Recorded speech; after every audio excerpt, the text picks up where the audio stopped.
Aloo fry అనగానే అబ్బా అని ఎగిరి గంతేసే వాళ్ళు కూడా ఒక నిమిషం ఆగుతారు. ఎందుకు? కూర నల్లగా వస్తుందేమో, వండాక తీయగా ఉంటుందేమో అని. అవేమీ లేకుండా పర్ఫెక్ట్గా ఎలా ఉండాలో చూద్దామా? ఫస్ట్ ఆలు చెక్కు తీసేసుకుని చిన్న చిన్న ముక్కలు కట్ చేసిన వెంటనే వాటర్లో వేయాలి. ఆలూకి బాగా స్టార్చ్ ఉంటుంది, వాటి వల్లే కూర నలుపు వస్తుంది. అవి లేకోకుండా ఆ స్టార్చ్ పోయే వరకు కడగాలి.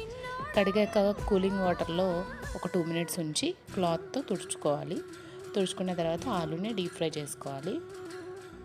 ఆల్రెడీ స్నానం చేసి వచ్చింది కదా ఆయిల్లో, ఇక్కడ కూడా ఆయిల్ ఎందుకు, అందుకని లైట్గా 1 స్పూన్ వేసుకొని ఆయిల్ తాలింపు వేసుకొని ఆలు వేసుకొని ఉప్పు కారం వేసుకొని ఫ్రై చేసుకోవటమే. పప్పు టమాటాలో కొంచెం నెయ్యి వేసుకొని పక్కన ఈ ఆలు ఫ్రై పెట్టుకొని నంచుకొని తింటే ఉంటుంది సూపర్.